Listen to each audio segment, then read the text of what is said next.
Saudara, kerap kali kita ini kepingin mengerti dan akrab dengan Tuhan. Tetapi saudara, biasanya kekristenan kita ini, pengertian kita untuk saudara mengerti Tuhan, lebih gampang mana? Tuhan yang ngerti saudara atau saudara mau belajar ngerti Tuhan? Gampang mana? Gampang Tuhan mengerti kita. Karena kenapa? Karena Dia maha kuasa. Dia yang menciptakan kita. Nah, tetapi Tuhan menghendaki tidak supaya kita mengerti Dia. Contohnya saudara sama anakmu. Anakmu mengerti saudara atau saudara yang gampang mengerti anak? Nah, ya tak tanya saya ini. Hah? Kamu gampang ngerti anak? Lebih gampang saudara mengenal anakmu karena kamu sudah pernah jadi anak. Betul kan? Anakmu belum pernah jadi orang tua. Betul kan? Susah. Makanya kalau anak-anak dikasih tahu orang tua bilang apa? Kolot. Tidak mau ngerti karena apa? Saudara dia belum pernah jadi orang tua. Maka dari itu saudara, sekarang kita ini diajar menjadi anak-anak Tuhan. Tuhan Yesus berkata, kalau kamu tidak seperti kanak-kanak, kamu tidak bakal bisa masuk surga. Nah, jadi saudara harus belajar seperti kanak-kanak. Jadi kalau saudara mau belajar seperti kanak-kanak, Allah akan menyatakan dirinya kepada saudara.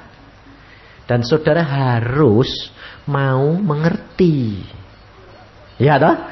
Kalau saudara sendiri jadi orang tua ngajari anak, anakmu kepingin saudara mau anakmu mengerti engkau. Sekarang Tuhan berkata, engkau kalau mau masuk kerajaan surga engkau harus seperti kanak-kanak lah. Kalau saudara sendiri tidak mau mengerti Tuhan, kapan saudara akan dimengerti oleh anak-anakmu? Tidak bisa. Nah, Tuhan Yesus memberi contoh supaya saudara mengerti Bapakmu, Allah. Maka Yesus turun menjelma menjadi manusia seperti saudara dan saya. Dia memberi contoh bagaimana bisa mengerti Bapak. Nah, bagaimana saudara dan saya bisa mengerti Bapak kalau Bapaknya tidak turun ngasih contoh? Makanya Yesus adalah penjelmaan daripada Allah yang menjelma menjadi manusia, memberi contoh saudara dan saya. Jadi kalau saudara mau tahu pikirannya Allah, berarti saudara harus tahu pikirannya siapa? Yesus. Nah, sekarang pikirannya Yesus, karena Yesus sudah menjadi manusia seperti saudara dan saya. Nah, saudara harus pelajari apa yang dilakukan Yesus. Itu pikirannya siapa? Allah. Maka pada waktu Tuhan Yesus bertemu dengan Allah, pada waktu Tuhan Yesus dibaptiskan oleh Yohanes Pembaptis, Allah berfirman, inilah anak yang aku kasihi. Nah, jadi kalau saudara dan saya mau mengenal pikirannya Allah, saudara harus belajar dari Yesus. Apa yang dilakukan, apa yang dikatakan, itu pikirannya Allah semua. Karena dia memang Allah. Maka dari itu, coba kita lihat. Di dalam Matius pasal 16, ayat yang ke-21 sampai dengan ayat yang ke-23. Matius pasal 16, ayat 21 sampai dengan ayat yang 23. Sejak waktu itu Yesus mulai menyatakan kepada murid-muridnya bahwa ia harus pergi ke Yerusalem dan menanggung banyak penderitaan dari pihak tua-tua, imam-imam kepala dan ahli-ahli Taurat, lalu dibunuh dan dibangkitkan pada hari ketiga. Ini yang pertama dulu ayat ini. Saudara perhatikan. Tuhan Yesus dia memberitahu murid-muridnya bahwa dia bakal menderita. Mengapa dia tahu ini semua yang akan menimpa dia? Sebab dia Allah. Nah, maka dari itu saudara kita belajar. Sebab dia Allah, dia tahu apa yang akan terjadi pada dirinya karena dia status pada saat itu sebagai manusia. Nah, dia lalu menceritakan bahwa dia harus pergi ke Yerusalem. Dia harus mengalami penderitaan ini, aniaya, lalu dibunuh. Dan tidak hanya sekedar penderitaan, saudara. Lalu sampai dibunuh, bahwa dia bakal mati begitu. Nah, saudara tadi dengar kesaksian dari bapak yang sopir taksi, Pak sopir. Saya asal di sini mesti ketemu dia. Tapi kalau saya pergi-pergi tidak pernah ketemu dia. Karena baru tahu saya kenapa tidak pernah ketemu. Saudara tahu kenapa saya tidak bisa ketemu dia? Lah dia doanya selalu minta orang yang diinjili, dia tidak bakal nginjili aku toh. Betul tidak? Ya tidak bakal ketemu. Oh, saya bilang, oh pantesan aku tidak bakal ketemu sama dia. Lah dia memang doanya supaya ketemu orang yang bisa dilayani. Jadi tidak bakal ketemu aku. Ngerti tidak? Nah, saya ngucap syukur. Kenapa? Karena dia dijawab melalui doanya. Coba saudara perhatikan. Di dalam penderitaan dia, di dalam capek, di dalam kelelahan, sebetulnya dagingnya mau enggak? Enggak mau. Tetapi karena dia tahu itu yang harus dilakukan, dia lakukan. Akhirnya doa dia didengar enggak? Didengar. Tetap dijamin Tuhan enggak? Jaminannya tetap tak? Tetap loh, saudara perhatikan. Yesus menghendaki saudara dan saya menjadi anak-anak Tuhan itu tidak dipaksa, tidak rutin, tidak terpaksa, tetapi adalah satu kerelaan. Saudara, saya tanya, kira-kira kalau saudara dikasih tahu bakal menderita, doamu bagaimana? Saudara kalau bakal dikasih tahu, kamu sebentar lagi ngalami kakimu dipotong, umpamane kayak kesaksian tadi. Tadi ibu tadi menginjil loh, kakinya dipotong. Nah, kira-kira kalau saudara dikasih tahu dulu, saudara sembayangnya bagaimana? Pasti ribut enggak? Jangan Tuhan, betul enggak? Ribut enggak?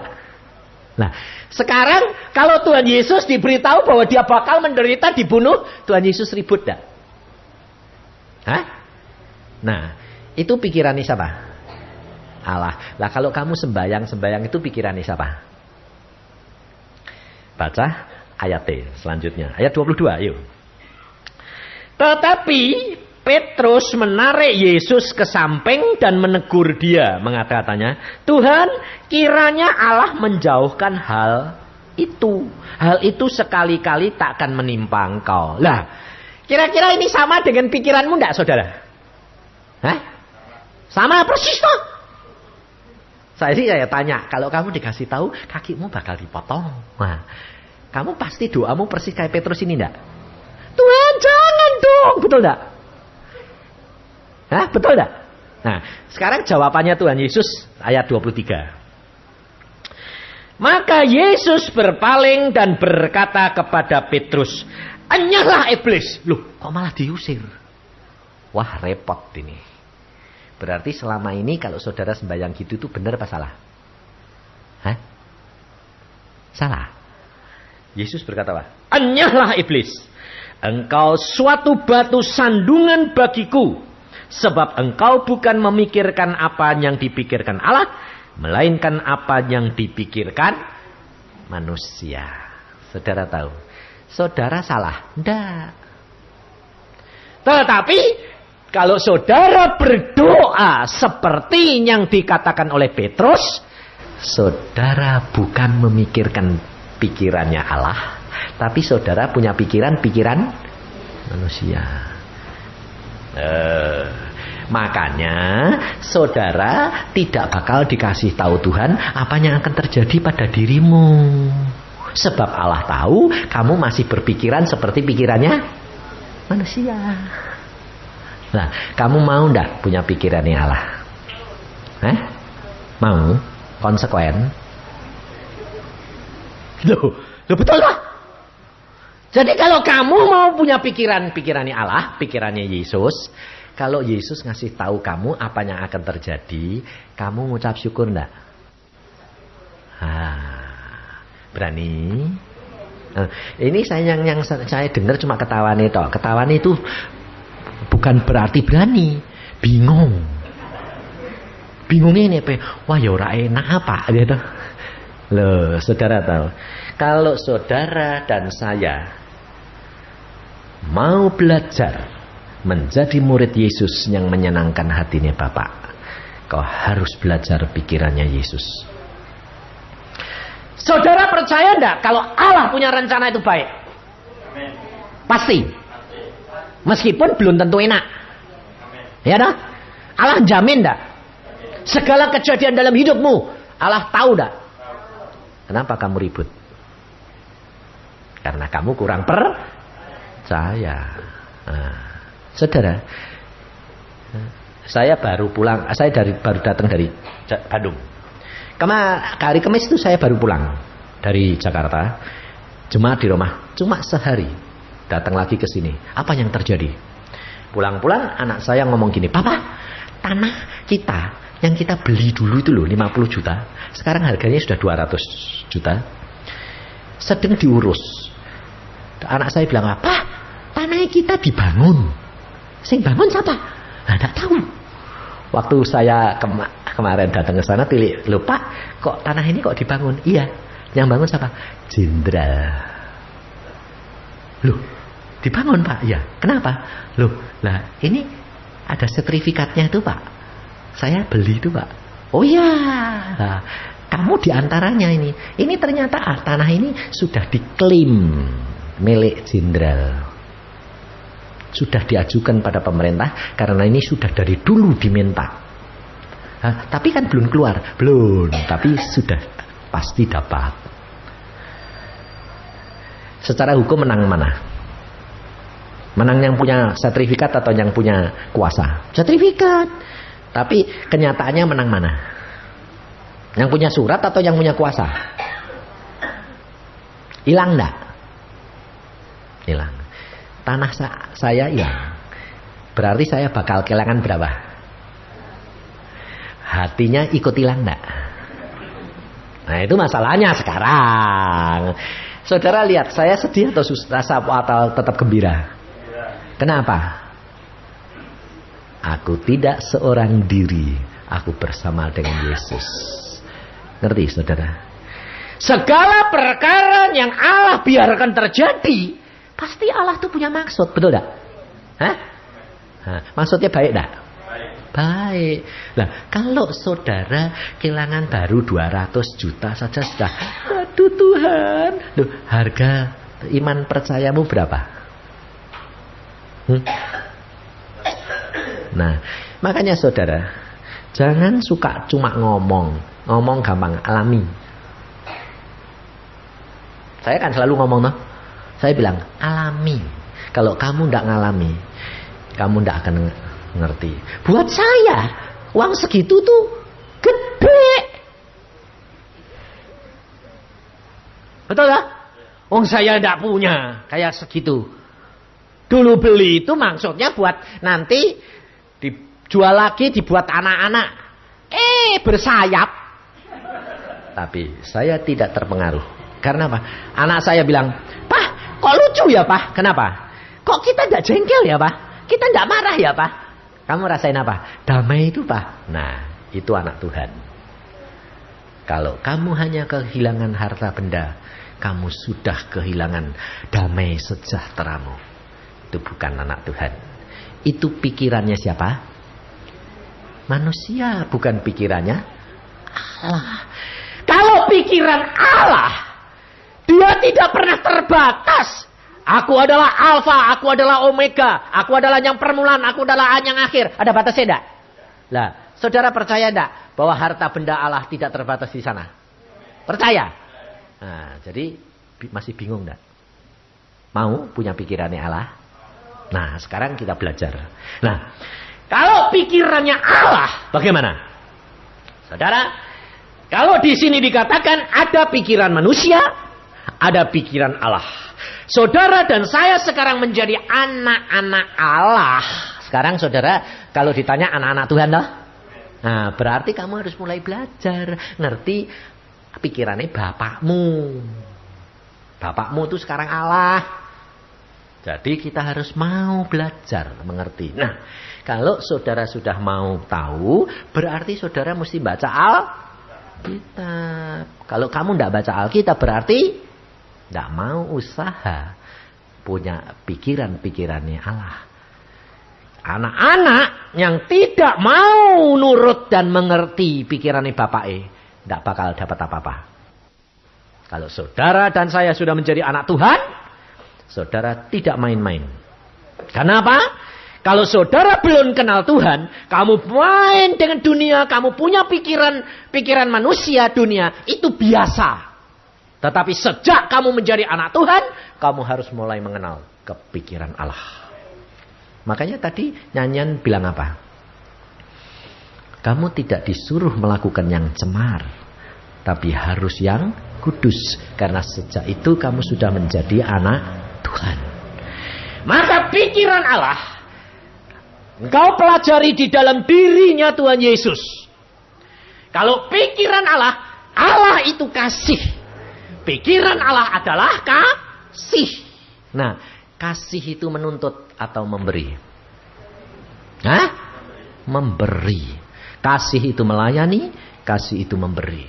Tapi tanpa itu engkau tidak akan dapat mengenal kepikiran Allah.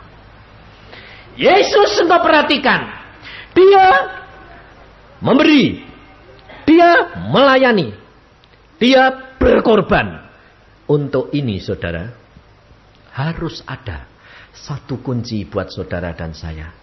Yesus berkata di dalam ayat 24. Lalu Yesus berkata kepada murid-muridnya, setiap orang yang mau mengikut aku, ia harus menyangkal dirinya.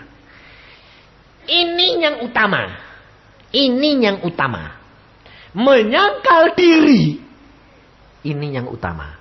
Tanpa saudara dan saya menyangkal diri, engkau tidak akan dapat mengerti pikirannya Yesus. Karena apa saudara? Karena kita punya kepikiran manusia. Nah, kepikirannya manusia itu apa?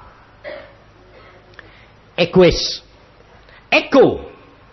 Itu kepikiran manusia. Coba, segala sesuatu diukur menurut aku. Betul dah? Itu manusia.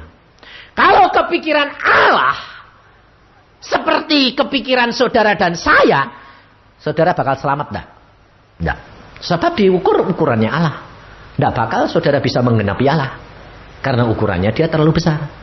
Karena dia itu kasih. Dia menjelma menjadi manusia.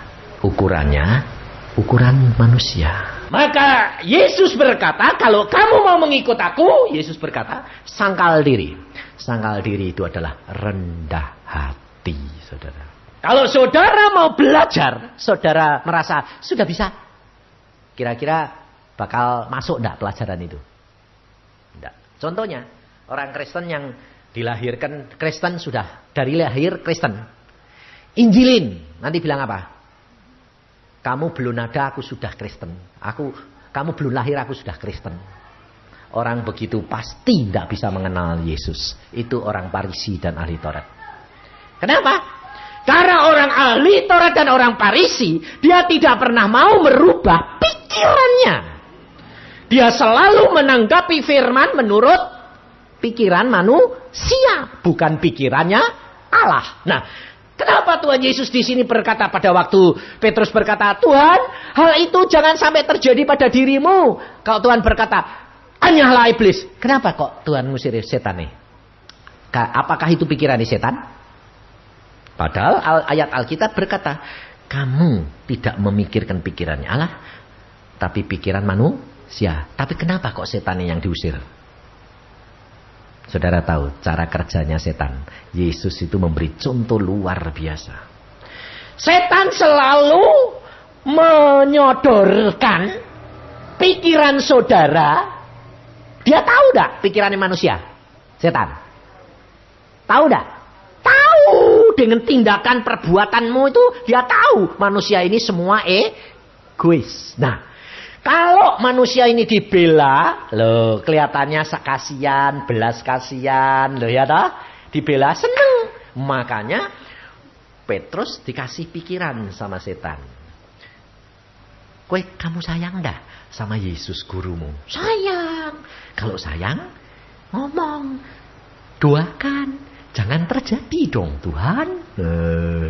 Ngerti. Padahal itu rencananya siapa? Bapak. Setan. Pikiran setan. Dia selalu berusaha membatalkan rencananya Allah. Perhatikan. Setan, pikiran setan selalu berusaha membatalkan rencananya Allah. Maka apapun yang rencana Allah di dalam hidup saudara dan saya akan dibatalkan oleh setan. Diusahakan batal. Dengan cara bagaimana? Dia menggunakan pikiranmu. Supaya apa? Seolah-olah tidak dari setan. Kamu kok. Dan Allah memanggil orang untuk mengenal dia. Tidak dengan paksa. Tetapi dengan suka rela. Hak memilih. Sudah diberikan. Setan tahu hal itu. Digunakan. Maka Petrus dikasih pikiran sama setan. Ditanya. Petrus, kowe sayang enggak sama gurumu? Sayang. Nah kalau sayang, berdoa dong. Supaya dibatalin. Itu rencana. Supaya enggak mati-mati. Selesai. Yesus tahu enggak? Tahu. Nah. Ngerti saudara? Yesus tahu rencana setan, maka Yesus berkata, "Hanyalah iblis." Setannya diusir dulu. Setelah itu Petrus ditegur. Kamu nggak boleh memikirkan pikiran manusia. Kamu harus belajar punya pikirannya Allah. Terus kemudian Petrus ini akhirnya dia nyangkal Tuhan. Ini kemauan Petrus atau enggak? Pada waktu Tuhan Yesus diadili, Tuhan Yesus berkata pada Petrus, Petrus sebelumnya waktu perjamuan malam, Tuhan Yesus berkata, kamu semua akan meninggalkan aku, karena aku akan ditangkap, aku akan dianiaya. Petrus berkata apa? Tuhan, mati sekalipun aku mau. Masuk penjara, aku mau. Biar semua meninggalkan engkau, aku tidak. Wah, itu Petrus setia ada sama Tuhan. Setia. Tuhan Yesus ngomong apa?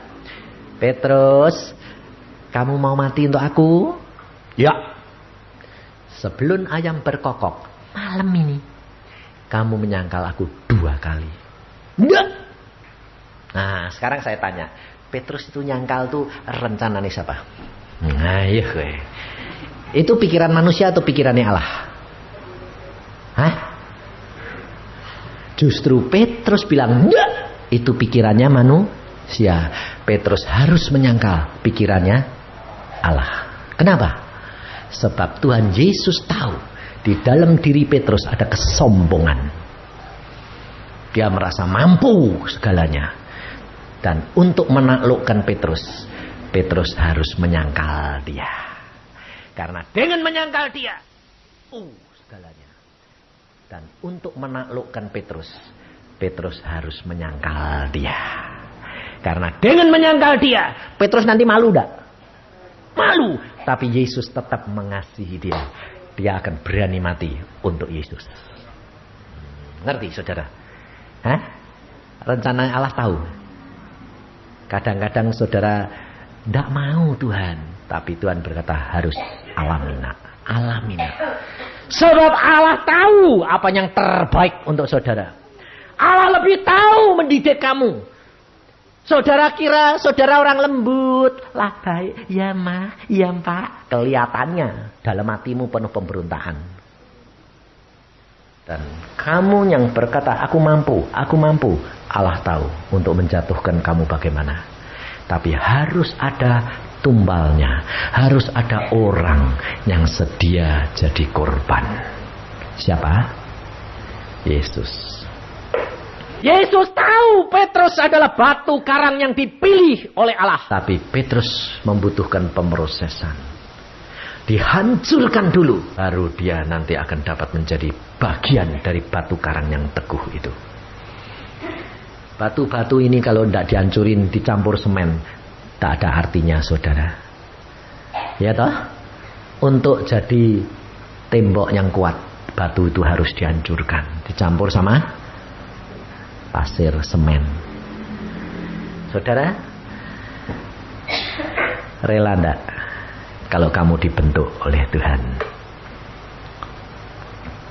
Kamu nyanyian baru bilang apa? Aku mau menyenangkan hatimu Tuhan. Aku mau menyenangkan Engkau. Bentuklah aku. Berani? Rela? Dibentuk itu dipecahin dulu enggak? Dipecahin. Mau diukir kayu itu, dipotong gergaji dulu ndak? Dipecel-pecel dulu ndak? Mau? Jangan Tuhan. Mau nih gelondongan sajalah. Lebih antik. Ya dah? Salah saudara. Allah mau supaya saudara menurut bentuknya yang Allah kehendaki. Itu pikiran Allah. Maka dari itu, kalau saya ajak saudara berdoa bagaimana? Tuhan, saya diajar belakangan bilang, Tuhan paksakan rencanamu dalam hidupku. Orang-orang bilang, Pak, berat. Saya tahu. Karena saya tahu, kalau aku tidak dipaksa oleh Bapakku, aku tidak bakal nurut. Betul dah? Sebab pikiran manusia selalu memikirkan yang enak-enak tok. Tapi padahal kita harus mengalami pembentukan. Karena Kristus sudah mati buat aku. Aku harus menyangkal diri. Bagaimana? Harus mau jadi korban. Kalau saudara berdoa untuk orang lain. Saudara berdoa untuk orang lain. Seperti Kristus pendoa, ya toh? Saudara mau enggak? Kalau kamu yang jadi korban. Kerap kali tidak mau. Jangan aku dong Tuhan. Aku sudah sembahyang. Orang lain. Tidak bisa saudara. Yesus sudah berkata. Petrus, sebelum ayam berkokok hari ini, kau nyangkal aku 2 kali. Enggak Tuhan. Ya sudah, buktiin. Waktu Petrus nyangkal sungguh, Tuhan ngomong, hei sungguh toh? Enggak. Tuhan cuma noleh, lihat Petrus. Bener toh? Petrus nangis. Ya Tuhan, betul. Nah, terus nyesel. Aduh, aku kok nyangkal, aku kok tidak bisa taat, aku tidak bisa genepi kata-kata aku sendiri. Loh, pada waktu Tuhan Yesus bangkit, Tuhan menunjukkan kasih-Nya. Petrus kembali nangkep ikan. Karena apa? Kecewa. Tuhan bangkit. Kok tidak aku yang pertama ditemui ya? Yang ditemui malah Maria Magdalena. Mestinya aku sudah tidak jadi murid yang disayang. Loh. Frustrasi. Lalu dia bilang sama teman-temannya, "Dahlah, balik saja, balik. Balik mana? Balik nangkep ikan." Nah, semalam suntuk 1 ikan tidak dapat. Tuhan Yesus berdiri di pantai. Ada lauk pauk? Tidak ada. Tebarkan jalamu di sebelah kanan. Penuh ikan. Yohanes berkata, itu Tuhan. Petrus loncat. Nemui Yesus. Tidak diajak ngomong. Malah dia ini, yuk makan. Loh, dia kepingin ditegur. Aku dosa Tuhan. Petrus tidak ngaku. Tuhan, aku sudah nyangkal kamu. Aku malu. Tidak. Tuhan, Petrus ngaku dosa tidak sama Tuhan? Tidak. Petrus ngaku tidak di hadapan Tuhan. Bahwa aku benar kamu Tuhan. Tidak. Gengsinya Petrus itu gede. Dia pikirnya nemui Yesus sendirian supaya kalau ditegur tidak didengar sama teman-teman nih. Tidak ditegur. Tidak. Yuk Petrus makan. Ambil ikan sana. Bakar. Tambah bingung Petrus. Tapi kalau saudara disakiti hati gitu, ketemu kepingin apa? Negor atau malah mesem? Negor lumayan. Negor masih lumayan. Kerap kali ketemu ya, tak perlu lah. Ketemu di jalan, dia mau lisanin ke pasar, ke sini. Jurusannya ke sana, balik, plak sana. Bayangin, betul dah? Karena saudara belum belajar pikirannya Yesus. Setelah Yesus malah menyatakan kasihnya, Yesus tetap mengasihi dia, tidak membedakan. Yesus berkata, Petrus, yuk ikut aku. Baru di hadapan, justru di hadapan teman-temannya, Petrus dipanggil. Petrus, sini, ikut aku mau ngomong. Petrus baru dimuliakan di depan teman-temannya. Petrus yang dipanggil oleh Tuhan. Setelah itu Tuhan berkata, Negor, loh kamu nyangkal toh? Enggak. Petrus, adakah engkau mengasihi aku? Tidak ditegur, tetapi justru ditanya, adakah engkau mengasihi aku? Dia berkata, ya Tuhan, aku mengasihi engkau. Gembalakan domba-dombaku. Bayangin saudara, orang yang sudah menyangkal dia diberi tanggung jawab, gembalakanlah domba-dombaku. Berarti tidak satu, tapi banyak domba-domba yang harus digembalakan oleh dia. Kira-kira kalau ada orang yang sudah menyakiti hatimu, sudah mengkhianati kamu, kamu mau ndak ngasih tanggung jawab? Boro-boro ngasih tanggung jawab, gajinya dipotong. Betul enggak? Pecat tok. Kasih tanggung jawab. Sampai 3 kali Yesus bertanya, adakah engkau mengasihi aku? Baru ketiga, Petrus nangis luar biasa. Air matanya jatuh. Dia berkata, Tuhan, tidak ada yang tersembunyi di hadapanmu. Dia mengaku kebesaran dan kemuliaan Yesus. Segala sesuatu di dalam pengetahuanmu, kau tahu aku mengasihi engkau. Lalu Tuhan berkata, gembalakan domba-dombaku. Pada waktu muda engkau mengikat pinggangmu sendiri. Nanti kalau kamu sudah tua, kamu mengulurkan tanganmu, kamu akan dibawa ke tempat yang kamu tidak suka. Tuhan mau menunjukkan bagaimana nanti Petrus mati, karena dia setia kepada Allahnya. Itu kepikiran Yesus, itu kepikiran Allah. Saudara, maka dari itu kita harus mengenal pikirannya Allah, supaya kita belajar. Kalau kepikiran Allah harus mulai dipelajari, diterapkan. Kasih, melayani, berkorban, sedia jadi pendoa. Setiap keluarga pasti ada satu orang yang diangkat Tuhan. Entah itu ibunya, entah itu bapaknya, entah itu anaknya. Satu harus menjadi korban untuk berdoa. Dia harus mengangkat keluarganya supaya seluruh isi keluarga diselamatkan. Harus ada satu.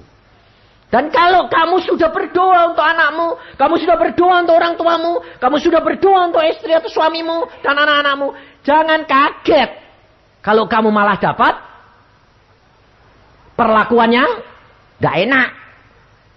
Jangan kaget. Sebab itu pikirannya Allah. Harus ada harga yang harus dibayar. Jadi kalau kamu malah, aku ini yang sembahyang terus, kok malah mereka itu nentang sih Pak. Itu yang benar. Karena kamu sedang membayar harga mati. Kalau kamu nanti sudah mati, baru Yesus itu dimuliakan kapan? Sudah mati apa sebelum mati? Sudah mati baru dimuliakan. Saudara perhatiin orang mati. Orang itu suami istri ribut. Kalau ngomong cekcok. Kalau di rumah ribut terus. Demikian mati ditangisi tidak? Nah, dibuang atau dibeliin peti yang bagus? Nah, kalau sudah dibeliin peti, dikasih bunga-bunga enggak? Hah? Kenapa pada waktu hidup enggak dikasih bunga? Waktu hidup disanjung-sanjung enggak? Malah dimaki-maki enggak? Iya dah. Tapi waktu mati ditangisi, dikasih bunga, dikasih minyak-minyak. Terus digotong-gotong, betul ya? Hah? Digotong apa malah dilempar-lempar seret? Hah? Digotong. Gotong. Sekarang saudara diseret-seret atau digotong-gotong? Diseret-seret, dimaki-maki, ya dah? Dihina. Karena belum mati. Kalau dagingmu sudah mati, pasti kamu akan digotong, dimuliakan. Karena apa? Dia akan melihat kemuliaan seperti mereka lihat kemuliaan Yesus. Paulus bilang apa? Hidupku bukan aku lagi, tapi Kristus yang hidup di dalam aku. Orang lain melihat Paulus, hidupnya penuh kasih, penuh pengorbanan. Dimaki, dilempari batu, sampai mati ditimbuni batu. Dia diem, akhirnya bangkit lagi. Orang melihat, lihat itu kasih. Pencobaan boleh datang, penderitaan boleh datang, tidak kehilangan damai sejahtera. Itu pikiran Yesus. Maka dari itu saudara, kita harus bergumul untuk menyerahkan diri kita, sangkal diri kita untuk sedia dibentuk oleh Dia. Relakan dirimu dibentuk. Dan kamu harus mengenal pikirannya Allahmu dengan mempelajari cara hidupnya Yesus. Setiap kejadian kalau menimpa saudara, saudara berdoa, Tuhan, ini kesalahanku atau ini pembentukanmu. Kalau pembentukanmu, puji Tuhan. Loh, betul enggak? Loh. Meskipun itu kesalahanmu, kamu bertobat, lalu akan diubahkan kutuk menjadi berkat. Allah sanggup melakukan segala perkara. Maka dari itu saudara, belajar firman Tuhan. Kenali pikiran Allahmu. Kenali pikiran manusiamu. Kenali pikirannya setan. Maka kamu akan selalu mengucap syukur. Dan kamu tidak akan kehilangan damai sejahtera. Semua orang boleh meninggalkan engkau. Tapi damai sejahtera tidak terhilang. Kenapa? Lihat di dalam Yohanes 16. Yohanes 16. Ayat yang ke 31, 32, 33. Jawab Yesus kepada mereka, percayakah kamu sekarang? Lihat saatnya datang, bahkan sudah datang, bahwa kamu dicerai-beraikan masing-masing ke tempatmu sendiri, dan kamu meninggalkan aku seorang diri. Namun, aku tidak seorang diri, sebab Bapa menyertai aku. Semuanya itu kukatakan kepadamu. Perhatikan, ini ayat penting buat saudara. Supaya kamu beroleh damai sejahtera dalam aku. Dalam dunia kamu menderita penganiayaan, tetapi kuatkanlah hatimu. Aku telah mengalahkan dunia. Ini dikatakan oleh Tuhan Yesus sebab supaya apa? Supaya saudara dan saya seperti Dia. Mengalami ditinggalkan siapa saja, difitnah ditinggalkan, dia tidak kehilangan damai sejahtera. Karena dia tahu dia tidak seorang diri, dia bersama dengan Bapaknya. Saudara dan saya bersama dengan siapa? Yesus. Dia sudah pernah menderita lebih daripada saudara dan saya. Dan itu tanamkan. Dan saudara harus bayar harga itu. Karena apa? Yesus sudah berkata, aku sudah mati buat kamu. Kamu juga harus rela mati untuk saudara-saudaramu. Baca 1 Yohanes 3 ayat 16. Saya akan tutup firman Tuhan ini dengan 1 Yohanes 3 ayat 16. Kalau saudara dan saya mau punya pikiran Allah, saudara harus apalkan Yohanes 1 Yohanes 3:16. Demikianlah kita ketahui kasih Kristus yaitu bahwa Ia Yesus telah menyerahkan nyawanya untuk kita, jadi kita pun wajib menyerahkan nyawa kita untuk saudara-saudara kita. Kalau saudara menghayati firman Tuhan ini, saudara akan mengucap syukur. Jadi kalau saudara berdoa untuk anakmu, untuk suami, untuk istri, untuk familimu, dan kamu malah mendapatkan tekanan, kamu harusnya mengucap syukur. Karena itu jalan yang dijalani oleh Yesus. Bayar, dan kamu rasakan kematian lebih dahulu. Artinya bukan mati dikubur, mati keakuanmu. Tidak tersinggung lagi, dirugikan, ya tidak apa-apa. Loh, difitnah, ya biar. Aku jangan sampai kehilangan damai sejahtera. Karena itu ukuran engkau bersama dengan Yesus. Kalau damai sejahteramu hilang, engkau berarti kehilangan Yesus. Sebab Yesus itu kasih. Yesus itu damai sejahtera. Yesus itu sukacita. Maka orang Kristen selalu mengucap syukur dalam segala perkara. Amin. Mari kita berdoa. Tuhan, firman-Mu sudah hamba sampaikan. Anak-anak-Mu di tempat ini sudah mendengar. Sekarang Tuhan Roh Kudus, Engkau berbicara secara pribadi. Adakah saudara sudah mempunyai pikirannya Yesus? Atau sedang mengalami? Sekarang engkau ucapkan syukur dan katakan, Tuhan, aku sedang mengalami sekarang. Dan buat aku mengerti, dan buat aku mampu mengangkat semuanya ini. Supaya keakuanku hilang. Dan hidupku bukan aku lagi, tapi Kristus yang hidup di dalam aku.